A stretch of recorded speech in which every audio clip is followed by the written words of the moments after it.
My sister read my private diary at Christmas to humiliate me, so I destroyed her reputation with the truth. My name is Marina, I'm 29 years old, and until 6 months ago I believed I had a relatively normal family. Not perfect, of course nobody has that, but the kind you can tolerate at Sunday lunches, not the kind that makes you question whether you really belong there. I'm the middle daughter of 3 sisters. My older sister, Beatriz, has always been the family star. At 33 years old, she's extroverted, charismatic, that person who walks into a room and automatically becomes the center of attention. My younger sister, Julia, at 25, is the complete opposite, sweet, quiet, always agreeing with everyone to avoid conflict. And me? I've always been the invisible one. The one who read books under the stairs while everyone else played charades in the living room. The one who washed dishes without being asked. The one whose voice was never loud enough to be heard. It didn't bother me at first. I liked my corner, my notebooks, my silent routines. I learned to make myself small, not to take up too much space. It was easier that way. Less friction. Less disappointment. Growing up, Beatrice had this habit of teasing me. It wasn't that affectionate teasing between sisters, you know? It was the kind that cuts deep, that makes everyone laugh and then look at you like you're being overdramatic when you complain. She would imitate the way I spoke when I got nervous, make fun of the clothes I wore, said I looked like a frustrated teacher when I tied my hair back. Once, she found my teenage diary. I was about 16 and wrote horrible poems about a boy from school. She read it out loud at my grandmother's birthday dinner, in front of all the cousins. She did different voices, dramatized it, turned my most sincere feelings into stand-up comedy. When I ran to my room crying, my mother just sighed and said, "Oh, Marina, Bea is just playing around. You're too sensitive." Maybe I was. Or maybe I was just tired of being the family's comic relief. I learned to protect myself however I could. Lock my bedroom door. Write only at dawn when everyone was asleep. Keep everything important to me in places no one could find. It wasn't paranoia, it was survival. Writing has always been my escape valve. I poured everything onto paper. The insecurities, the fears, the things I wanted to have said but couldn't. I wrote letters to my future self, trying to convince myself that one day I would be strong enough not to need to hide. I wrote about impossible crushes, about fights I never had the courage to have, about how small I felt inside my own home. So when I went home for Christmas last year, I took my notebook with me. Not for drama, but because it had become a habit. Writing before bed calmed me, especially during family events that always made me anxious. My childhood room was still practically intact. Beatrice had moved out years ago and Julia was in the guest room, so I thought I would be safe. I kept the notebook in the desk drawer, way in the back under old school notebooks. The dinner was tolerable. The usual teasing about me still being single, the comments about my weight, my aunt asking when I was going to get a real boyfriend, my father complaining that the turkey was dry. Normal things. I was even managing to relax, thinking that maybe that year would be different. Until, at dessert time, my mother's famous pavlova that she makes every year, Beatrice cleared her throat. I recognized that smile before I even saw what she had in her hands. My notebook. My stomach dropped. For a second, I thought she wouldn't be capable. That even Beatrice would have limits. She didn't.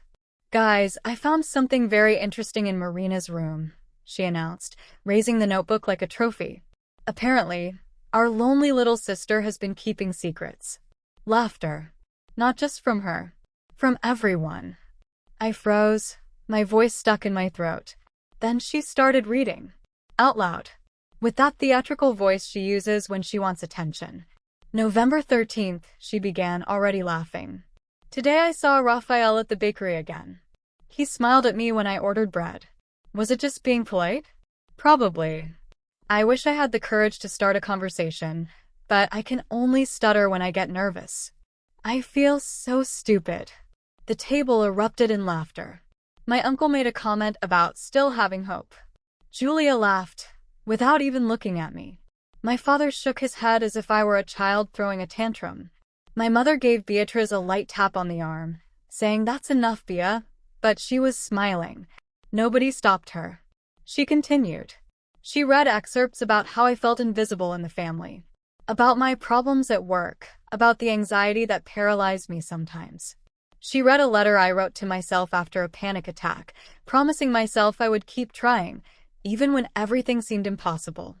She turned my pain into entertainment, and they ate up every word like it was part of dessert. I don't know at what moment I stood up. I just remember the heat in my face, the sound of my heart beating in my ears, the humiliation burning every inch of my skin. I crossed the table, snatched the notebook from her hand, and walked out the front door without saying a word. They didn't follow me. They didn't even try. It took 2 days for someone to call. Beatrice left a voicemail. "Oh, Marina, stop being dramatic. It was just a joke." My mother sent an awkward message saying that Bea didn't mean any harm. Julia sent me a meme about people who can't take a joke. I didn't respond to any of them. I couldn't. That was 6 months ago. I haven't seen any of them since. I haven't answered calls, messages, or the birthday card that arrived late with, "Hope you're not upset anymore," smiley face, written inside. According to Julia, who still messages me from time to time, they're all confused about why I'm being so distant. They think I'm being dramatic, that I don't know how to take a joke, that I should just get over it. But something broke that night. And they don't even realize it. For them, it was about a silly crush and some embarrassing words. For me, it was about trust. About dignity. About the fact that I spent my whole life trying to protect the most fragile parts of myself, and the people who should have protected me turned those parts into a joke for the whole family. Now, months later, I've stopped asking myself if I'm overreacting. I started asking myself something else. What do you do when the people who say they love you can't be trusted with even the smallest parts of who you are? Because if they don't understand that, maybe they've never really seen me. And maybe it's time they did. I didn't block them right away. I wish I had. But for some reason, I kept the lines open. I guess a part of me was still hoping. Hoping that one of them, any of them, would call and say, "Marina, that was cruel. You didn't deserve that." But those words never came. The messages came in waves. Beatrice was first, of course. I didn't even read everything, relax. I thought it would be funny. "You're too sensitive." Then came Julia, trying to be the peacemaker. "Sis, she crossed the line, but she didn't mean it. Come over this weekend, we miss you." Even my mother joined in. You know how Bea is. She just wanted a laugh. Don't let this destroy the family. But it had already destroyed something. Not explosively, but in a silent and irreversible slide that I felt every time I saw their names on my phone screen. It was as if someone had cut the wires that connected me to them all these years. I felt like a guest in my own family, as if they had asked me to laugh at my own humiliation and on top of that thank them for being included. I stopped responding. I stopped waiting. But I kept watching. Beatrice's Instagram was still public. The Christmas photos were still there. The table gleaming under warm lights, everyone smiling, glasses raised. I didn't appear in any of them. I didn't expect to. But then I saw it. A short video, shaky, just a few seconds. Beatrice reading something, the whole table dying of laughter. You couldn't hear the words clearly, but you could hear my name. And the caption? "When your sister writes a Mexican soap opera in her diary, and you find out face with tears of joy." It had over 1,000 views. People were commenting things like, "destroyed" and "poor sister Ol," and "that's the definition of an unfiltered older sister." One person said she'll laugh about this one day, and Beatrice replied, "She's sulking in her room right now." Classic Marina. My hands were shaking. Not from anger, but from something deeper, more fragile. It was the feeling of being ridiculed and erased at the same time. Like my pain had been turned into content, and the people I trusted had converted my lowest thoughts into a joke to get likes on the internet. I reported the video. It wasn't removed.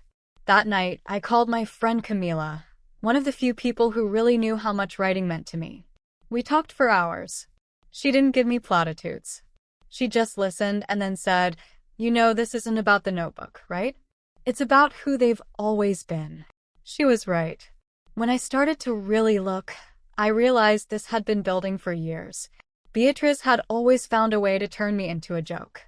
She was the type of person who would borrow my clothes and then post a selfie calling the look nerdy chic style. She once found a photo of me from my braces days and made it her phone wallpaper for a laugh. At every family event, she would resurrect embarrassing stories from my adolescence as if they were precious memories. Remember when Marina cried because her goldfish died and made us have a funeral in the backyard? Laughter. Always laughter. And everyone let it happen. Even when it wasn't funny anymore. Even when it was cruel. But this time was different. This time she didn't just embarrass me. She violated something sacred. She invaded the only space I had left, the only thing I hadn't shared with anyone. Not because I was ashamed, but because it was mine. And she took it, twisted it, and passed it around to everyone like a party favor. And they let her. I started therapy 2 weeks after Christmas. I'd been thinking about it for a while, but the notebook incident was the final push. The therapist, a calm woman named Dr. Helena, with gray hair and a soft voice, heard my story and said, "That wasn't a joke. It was emotional abuse disguised as humor." Hearing it said that way felt like the first honest sentence I'd heard in months. The sessions became my lifeline. I didn't just talk about Beatriz. I talked about how I'd felt small my whole life. About how I always laughed along with jokes about myself just so I wouldn't feel excluded. Dr. Helena helped me unpack everything, piece by piece, until I began to see a pattern I'd never noticed before. The way my parents always excused Beatriz's behavior because she was spontaneous or just playing around. The way Julia always stayed neutral, which somehow always aligned her with whoever was speaking loudest. The way I had learned to shrink myself, to make room for others' personalities, to avoid being a target by never standing out. But something changed after that night. I stopped shrinking. I started setting boundaries, even silent ones. I unfollowed all of them on social media. I didn't announce it. I just did it. I turned off message previews on my phone. I started writing again, not in a notebook, but in password-protected documents. I started working out. I started cooking for myself instead of ordering delivery. None of this was drastic, but it felt like reclaiming space. It felt like breathing again. The family noticed. Of course they noticed. Beatriz left another voicemail around Valentine's Day. This time more irritated. "Seriously, Marina, this is ridiculous. Are you going to stop talking to everyone because of a notebook? Grow up." I apologized. "What more do you want?" She hadn't apologized. Not once. Not really. But apparently, her pretending to be confused already counted. My mother called next. She said the whole family was worried about me and that my absence at Julia's birthday had hurt her. When I didn't respond, she sent a long email. It was polite on the surface, but between the lines, it was loaded with guilt. It said I was choosing to cling to bitterness and that everyone makes mistakes, but family forgives. Except nobody had asked for my forgiveness.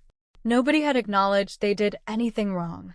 Then, a few weeks later, something happened that completely changed the game. I received a wedding invitation. Beatriz was getting married. To a guy named Tiago, someone she'd only been dating for 8 months. The kind of quick, flashy engagement that becomes Instagram material with captions like, "when you know," and hashtags about finding your forever. The invitation was thick, expensive, wrapped in gold tissue paper as if it had come from a royal decree. It had fancy calligraphy, a personalized wax seal, and a note inside that said, "Hope to see you there, little sis. XO, Bea and Tiago." I almost laughed. After everything, she still expected me to show up. For me to clap and smile for photos as if nothing had happened. As if I weren't the joke she would use to entertain a room full of relatives. As if I hadn't spent the last 3 months rebuilding myself after she had torn me apart like I was just a page in a script she didn't like. But then I noticed something else. The RSVP card had a line that said, "Special instructions or dietary restrictions," with a blank space below. I stared at it for a long time, pen in hand. And something clicked. It wasn't just about the wedding. It was about the pattern. The cycle. The way Beatriz, and by extension the whole family, had always controlled the narrative. The way I was always expected to forgive, to laugh along, to be the peacemaker. But I wasn't a joke anymore. I didn't send the RSVP card back. Instead, I started making a plan. And what Beatrice didn't know, what none of them knew, was that this time I wasn't just going to disappear quietly. This time, they were going to feel what it's like to be exposed, to have the mirror turned around, to be reminded that some jokes have consequences. And I already knew exactly where to start. I didn't feel powerful right away. That came later. At first, there was just a strange emptiness, almost numb, like the quiet after a storm where everything is still standing, but the air feels thinner. The silence after the wedding invitation hit me harder than I expected. I had decided not to go, but the truth is I stared at that envelope for days. I left it on the kitchen table like it was some kind of cursed artifact. I even caught myself imagining what would happen if I showed up. If I dressed impeccably, stayed silent, made Beatrice squirm just by existing there.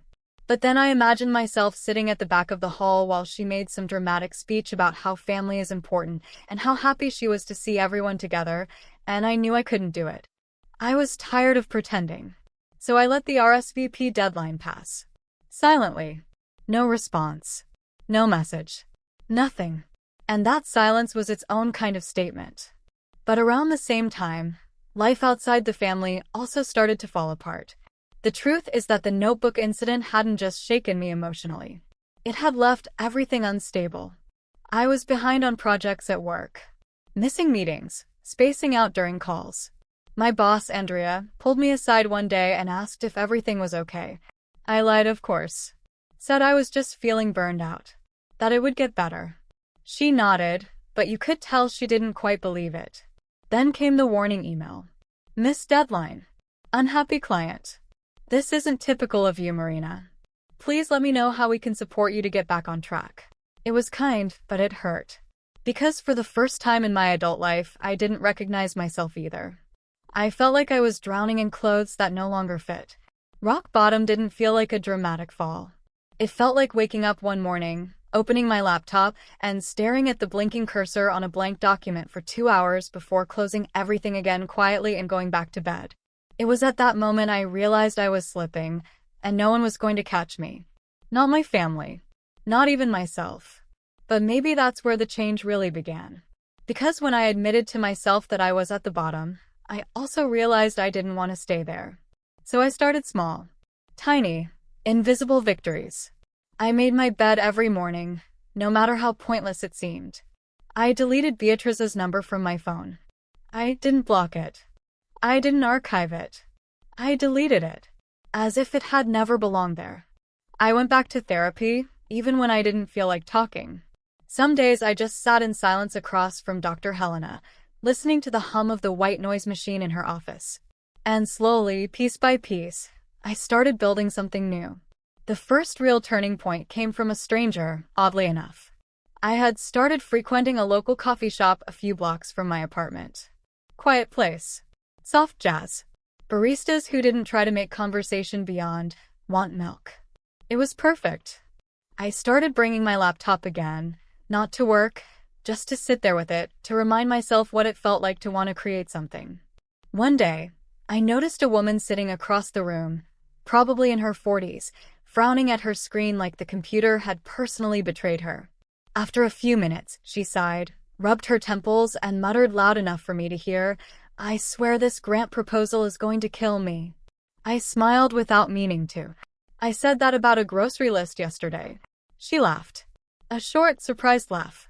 Then said, "Do you write too?" I hesitated. It had been months since I'd seen myself that way. But I nodded yes. Her name was Renata. She worked for a small NGO, wrote funding proposals, fundraising letters, marketing copy. We talked for a few minutes. Nothing deep.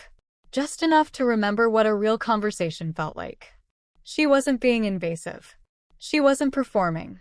She was just being kind. We ended up exchanging emails. I offered to look at her draft. She offered to pay for the next coffee. It wasn't romantic. Just a brief, genuine connection between two tired creatives trying to stay afloat. That night, I reread some of my old writing. Not the notebook. The real stuff. Short stories. Blog drafts. Unfinished essays. I found a piece I had started a year before.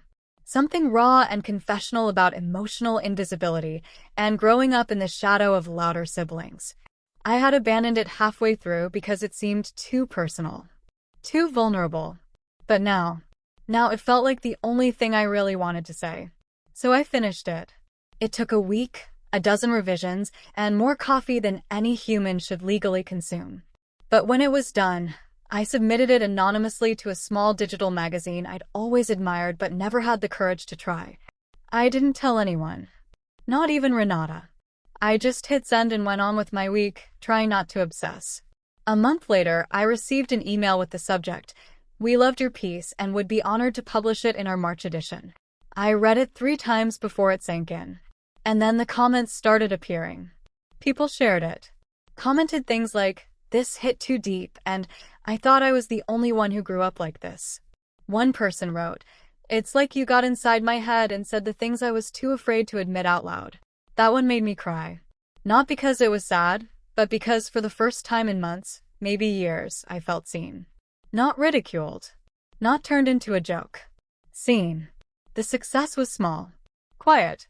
Nobody in my family knew about it. But that made it better in a way. It was mine. Nobody could twist it into a joke or turn it into a viral video. It was a version of me I didn't need to shrink or apologize for existing. And when I tasted that feeling, I couldn't stop. I started writing every day again. Essays. Reflections. Even fiction. I opened a Medium account and posted weekly. Within 2 months, I had a few hundred followers. Then 1,000. People started commenting, sending me emails asking questions, sharing their own stories. I had touched a nerve I didn't even know I was looking for. It wasn't therapy, but it was something like it. At work, things also started to stabilize.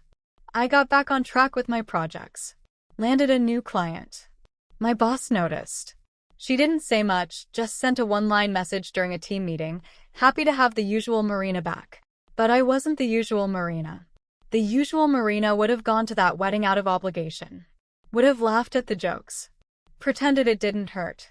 The usual Marina would have been nice, kept the peace, and swallowed the discomfort in the name of family unity. But the new me? She was still quiet, still kind, but she wasn't soft in the way that allows people to carve their names on your back and call it a compliment. The new me had boundaries. Not walls, but firm lines. She no longer apologized for needing respect. Didn't explain why some jokes weren't funny. Didn't ask permission to be treated like a person. A few weeks before the wedding, Renata sent me a screenshot. Someone had posted the link to my essay in a Facebook group for adult children of narcissistic families. It had almost 2,000 likes and shares. "This guy gets it," one of the comments said. "Wish I had the courage to walk away like he did." And that's when it hit me. I hadn't just walked away. I had walked toward something. Toward healing. Toward self-respect. Toward the version of myself I'd always kept hidden in the pages of that notebook. The one who dared to feel deeply, speak honestly, exist without asking permission. And as the wedding day approached, I didn't feel guilt. I felt ready. Not for revenge. Not yet. But for the clarity that comes when you stop waiting for someone else to give you back your dignity. Because I had already reclaimed it. And I was just getting started. When spring arrived in full force and wedding season was in full swing, I was no longer checking my phone for updates from Beatriz or the rest of the family. The silence was no longer bitter. It was intentional. Peaceful. I wasn't waiting for an apology that would never come, and I wasn't interested in giving them the satisfaction of knowing I was suffering. Because the truth was I wasn't anymore. Not the way I was before. But healing doesn't mean forgetting. And forgiveness? That needs to be earned. Beatriz's wedding was scheduled for mid-June. A fancy venue in the countryside, with white columns, open bar, and that rustic charm she probably saw on Pinterest and decided was her whole personality now. I only knew this because Julia still messaged me sometimes, trying to stay neutral, play Switzerland. But I kept my responses short. Cordial but distant. She was the only person I hadn't completely cut off, though I also didn't trust her like I used to. A week after the photo she sent me from one of the venue visits, she asked, "Are you really not coming to the wedding?" I looked at the message for a while, then typed back, "No." She responded a minute later, "That's too bad. Would have been nice to see you." I didn't respond.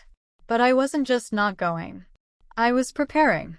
Because while they were planning a perfect wedding with golden invitations and personalized drinks, I was creating something completely different. Nothing loud or dramatic. Not the kind of revenge that would make me look petty or vindictive. No. This had to be clean, precise, poetic, and personal. My first step was to gather information. Not directly from Beatrice, but from the breadcrumbs she and the rest of the family had been leaving online for months. My mother posted updates constantly. The cake tasting, the dress fittings, the table arrangement plans. Every post was tagged. Every vendor praised in the captions. Every makeup artist and florist mentioned by name. I created a folder. Saved screenshots. Dates. Locations. Timelines. I knew exactly where the wedding would be, when the procession would arrive, and even which songs would play during the ceremony. But I wasn't interested in ruining the wedding day. That would be too easy. Too messy. Besides, causing a scene at someone's wedding is one-night revenge at best, and I wasn't after one night.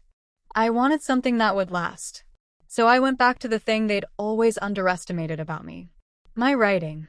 The essay I'd published anonymously had gained traction, enough for a few editors to reach out asking if I had more pieces to share.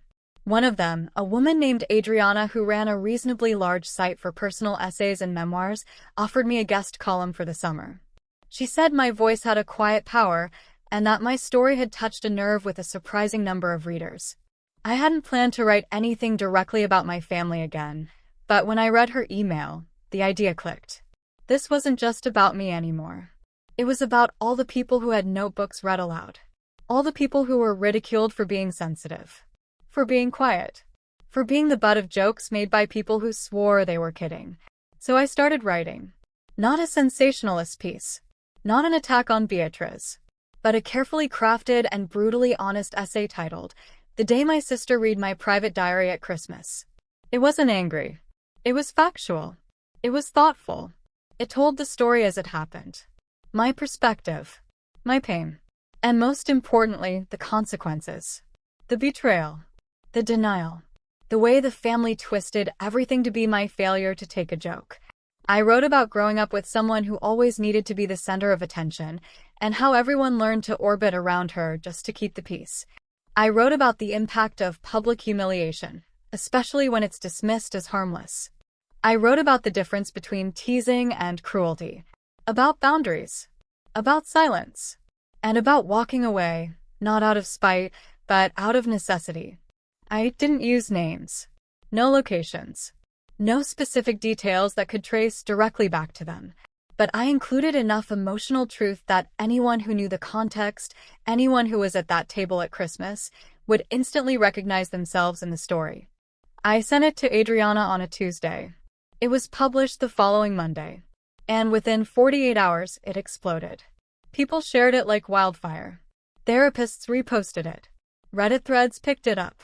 One even titled, "Finally Someone Said What We All Feel at Family Dinners." I received strangers messaging me through my Medium, thanking me for articulating things they didn't even know they were holding inside. People cried, got angry. Some even asked for advice on how to cut contact with their own toxic siblings. The best part? Beatrice still had no idea. Because again, I didn't use her name. I didn't tag her. I didn't point fingers. I did something she never could. I told a story without needing to make it all about me. But it wasn't just cathartic. It was strategic.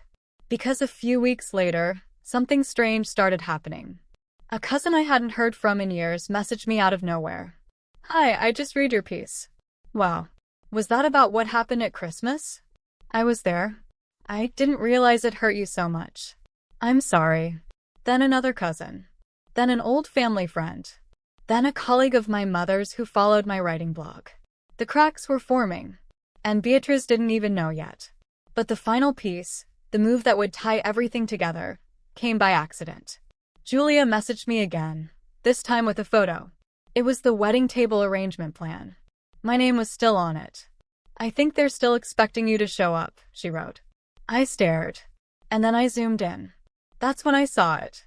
Table 9. Right between Aunt Sonia and Cousin Jessica. And suddenly, I knew exactly what to do. I replied, "Hey, do me a favor? Can you get a clearer photo of the whole plan?" She sent it without hesitation. Every name. Every table. Who was sitting where. It wasn't just useful.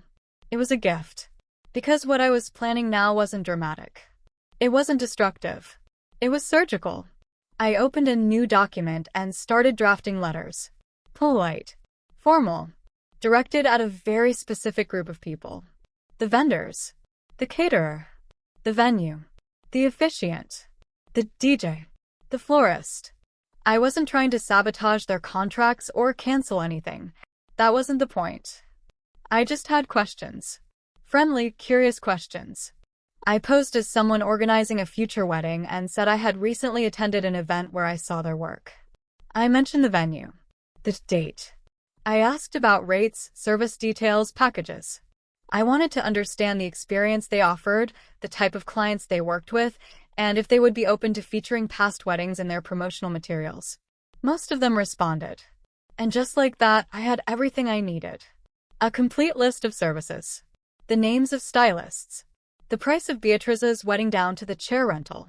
But more importantly, I had stories. Stories from vendors who gossiped too much.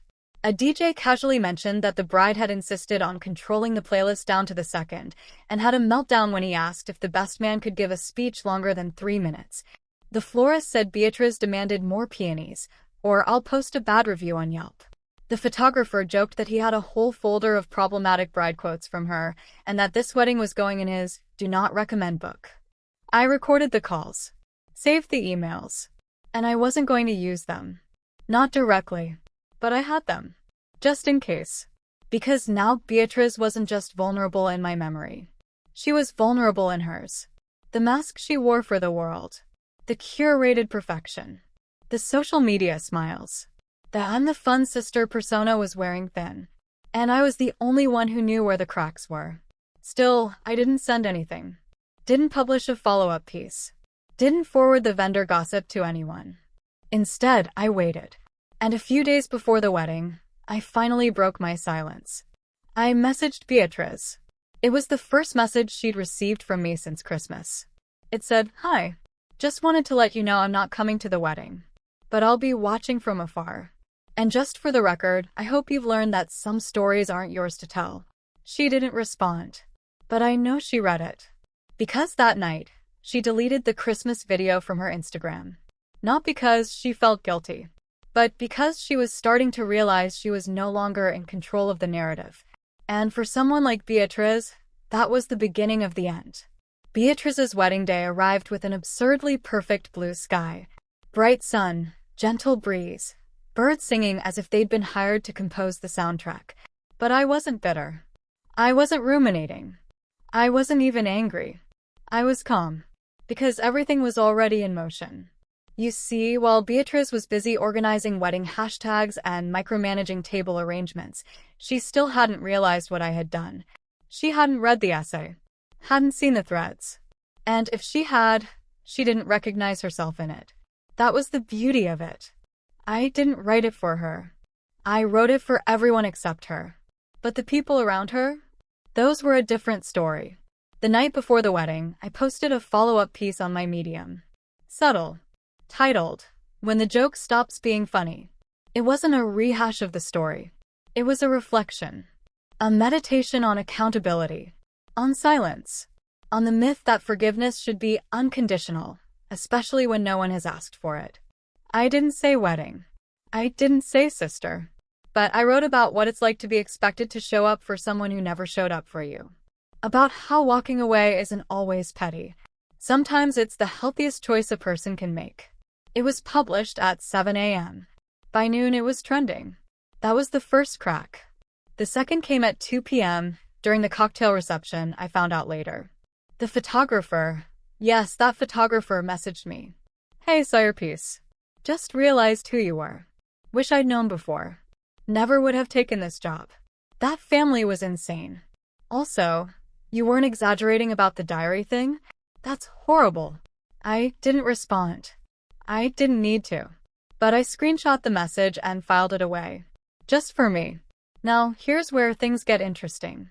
Because while the vendors were now aware they were part of a public story gaining traction online, especially since they had reputations to protect, and suddenly the image of a well-behaved, Instagram-worthy bride was being overshadowed by rumors of someone who weaponized a private diary for laughs.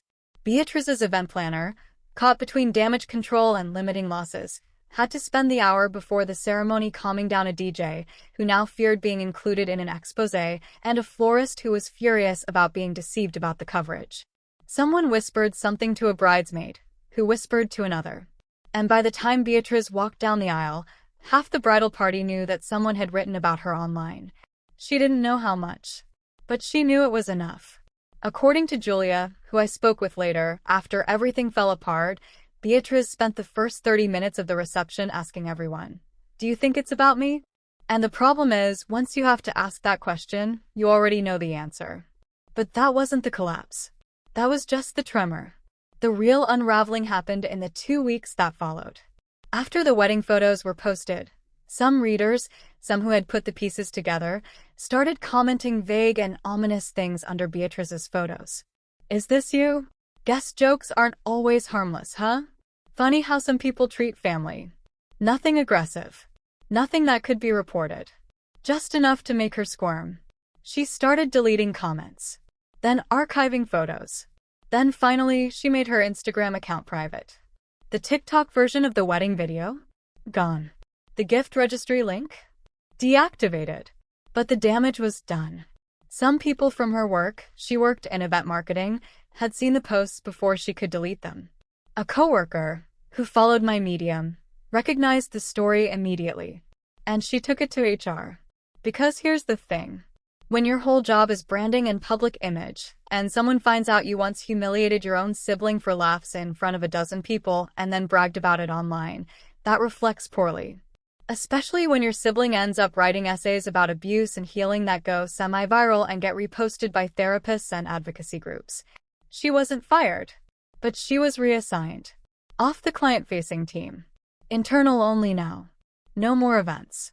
No more front page. Her title didn't change, but her visibility did. And for someone like Beatrice, that was worse. But the final blow, the one that shattered the image for good, came from within the family. Because while I stayed quiet publicly, I did something else privately. I sent a copy of both essays to our parents. Printed. In an envelope. No return address. I didn't expect much. I thought they'd skim it. Maybe roll their eyes. Maybe call me dramatic again. But a week later, my mother sent me an email. Not a voicemail. Not a forwarded meme. Not a message with a guilt emoji. A real email. Subject: I read what you wrote. It had 3 paragraphs. The first paragraph was defensive. "We didn't know you felt so strongly and we thought it was just sibling teasing." The second paragraph tried to justify things. Beatrice never meant to cause real harm, and you know how she is. But the third? That one was different. "I'm sorry we didn't protect you. I'm sorry we didn't listen. And I'm sorry I laughed when you looked like you wanted to disappear. You didn't deserve that. It wasn't everything. It wasn't perfect. But it was a start." And for the first time in months, I cried. Not because I was hurt, but because I finally felt like someone saw me. Beatrice never reached out. Not directly. But she posted a cryptic story on Instagram one day. Just a black screen with the words, "Be careful who you make the villain in your story. They might be writing the book." It disappeared 24 hours later. I screenshot it. Because maybe one day when I finish that book, it'll be the epigraph. But the story didn't end there.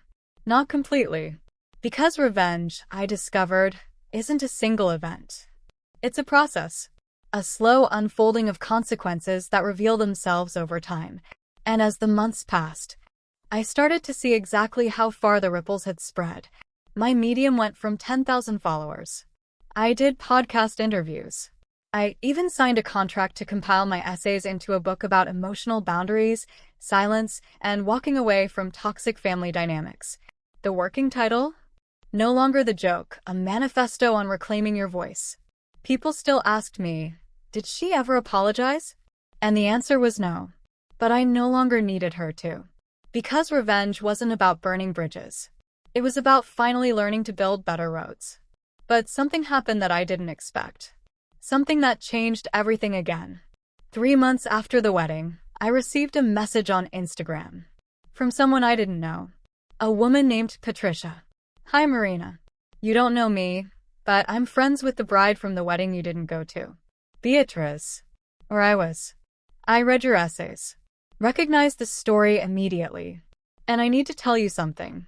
My stomach clenched. But I responded. Okay. What is it? What she told me over the next few hours changed everything. Apparently, Patricia had been friends with Beatrice since college. She had been one of the bridesmaids at the wedding. And in the weeks after my essays were published, she had started to see Beatrice differently. I started to notice a pattern, she wrote. The way she always had to be the center of attention. How she turned everything into a joke, even when it hurt people. How she never really apologized. Patricia had confronted Beatrice about the diary incident. Asked if it was true. If she had really read her sister's private diary out loud at a Christmas dinner. Beatrice laughed. Said I was being dramatic. That it was just a joke. That I had always been too sensitive. And that's when Patricia realized Beatrice didn't feel even an ounce of remorse. I realized that if she could do this to her own sister, Patricia wrote, what would she do to me? So Patricia started paying attention. Really paying attention. And what she saw disgusted her. Beatrice gossiped about people behind their backs, then acted like their best friend to their faces. She shared secrets people had confided in her, turning them into gossip. She took embarrassing photos of drunk friends and threatened to post them as a joke. She had even, Patricia discovered, spread a rumor about another friend sleeping with someone's ex-boyfriend, just to cause drama. Your essay opened my eyes, Patricia wrote. So I cut her out of my life. As did 4 other people from her friend group. We all saw who she really was, and none of us want anything to do with her anymore. I sat with that message for a long time. It didn't bring me joy. Not exactly. But it brought something deeper. Validation. Confirmation that it wasn't just me. That I wasn't being too sensitive or too dramatic or overreacting. That Beatrice had always been this way. And now, finally, people were noticing. I thanked Patricia. And she sent me one more thing. You inspired a lot of people, Marina. Including me. You showed us that it's possible to walk away. That we're not obligated to stay in toxic relationships just because they're family or longtime friends. Thank you for being brave enough to tell your story. I cried again. But this time, they were tears of relief. Meanwhile, things with my family started to change. Slowly. Imperfectly. But visibly. My mother started messaging from time to time. Nothing invasive. Just check-ins. How are you? Are you eating well? Is work going okay? They weren't complete apologies. But they were attempts. And after months of silence, they meant something. My father, who had always been quieter, more distant, called me one night. His voice was hoarse, embarrassed. Marina, he said. I read what you wrote. And, you're right. We failed you. I failed you. I should have stopped your sister that night. I should have protected you. And I'm sorry. I didn't know what to say. So I just said, thank you, Dad. It was awkward. Strange. But it was real. Even Julia reached out. Not with apologies, but with acknowledgement. I should have stood up for you, she wrote. I should have said something. But I was always afraid of being next. So I stayed quiet. And that hurt you. I'm sorry. These conversations didn't erase the pain. Didn't undo what had happened. But they opened a door. A possibility of rebuilding. Not going back to what we were, but building something new. Something healthier. But Beatrice? She never reached out. 4 months. Nothing. Complete silence. Until almost a year after the Christmas that changed everything, I received a letter in the mail. Handwritten. On heavy, expensive paper. The handwriting was Beatrice's. My first reaction was to throw it away. Not open it. Not give her the power to enter my life again. But curiosity won. I opened it. The letter was 2 pages. And it started like this. Marina, I don't expect you to read this. I don't expect you to forgive. But I need to write it anyway. I spent the last year watching my life fall apart. I lost friends. I lost respect at work. I lost the relationship I had with our parents. And for a long time I blamed you. I thought you had destroyed my life on purpose. That you had written those essays for revenge. But the more time passed, the more I realized you didn't destroy anything. You just told the truth. And I couldn't handle the truth about who I was. I started therapy 3 months ago. My therapist diagnosed me with narcissistic personality disorder. She said I've always needed to be the center of attention because, deep down, I don't believe I'm worth anything without it. She said I hurt people because I never learned to deal with my own feelings of inadequacy. I'm not telling you this to ask for pity. I'm telling you because you deserve to know that I'm finally facing who I am. And who I was with you was cruel. Unforgivable. You weren't too sensitive. I was too insensitive. You didn't overreact. I minimized your pain because acknowledging it would mean acknowledging I did something terrible. And I did. I violated your privacy. I humiliated you. And then I mocked your pain. I don't expect forgiveness. I don't deserve it. But you deserve a real apology. So here it is. I'm sorry, Marina. I'm sorry for reading your diary. I'm sorry for laughing at your vulnerability. I'm sorry for spending years making you feel small just so I could feel big. You deserved a better sister. And I never was that. I hope you're happy. I hope you're writing. And I hope someday to be the kind of person you would be proud to call a sister. But I understand if that day never comes. With love and remorse. Beatrice. I read the letter 3 times. And then, for the first time, I didn't cry. Not from sadness. Not from relief. I just breathed. Because this was the thing about forgiveness. It doesn't happen in a moment. It's not a single decision. It's a process. And I wasn't there yet. Maybe I never would be. But for the first time I saw the possibility. Not of going back to what we were. But of building something different. Something based on honesty, not habit. I didn't respond to the letter immediately. I kept it. And I continued living my life. Today, more than a year after that Christmas, my life looks completely different. My book was published last month. It debuted on a bestseller list. I received hundreds of messages from readers saying they finally felt seen, that they finally had the courage to set boundaries, that they finally realized they weren't their family's jokes. I started speaking at events about mental health and family dynamics. I became a voice for people who had spent their whole lives being silenced. My work is better than ever. My relationships are healthier. And for the first time in my life, I don't feel invisible. I still talk to my mother regularly. To my father sometimes. To Julia occasionally. And Beatrice? We exchange emails sometimes. Short. Cautious. She's still in therapy. Still working on herself. And while our relationship will never be what it could have been, it's becoming something more honest. I don't know if I'll ever fully forgive her. But I learned that I don't need to forgive to move forward. I don't need her approval to be worth something. And I don't need her validation for my story to be true. Because in the end, revenge wasn't about destroying Beatrice. It was about rebuilding myself. It was about taking the pieces she broke and turning them into something beautiful. Something meaningful. Something mine. People still ask me if I have regrets. If I wish I had handled it differently. If I wish I had just forgiven and moved on. And my answer is always the same, no. Because for the first time in my life, I stood up for myself. I used my voice. And I refused to shrink to make other people comfortable. And that, I discovered, isn't revenge. It's liberation. The real revenge wasn't publicly humiliating Beatrice. It wasn't ruining her wedding or destroying her career. It was simply this: living well. Living authentically. Living without apologizing for taking up space. It was refusing to be the joke. And becoming the story. And they'll never be able to rewrite that again. Today, sitting at my book launch, surrounded by people who came because my story touched theirs, I looked at the audience and saw faces that understood. Faces that had been silenced, ridiculed, turned into jokes. And I realized, I didn't write this book for Beatrice. I wrote it for them.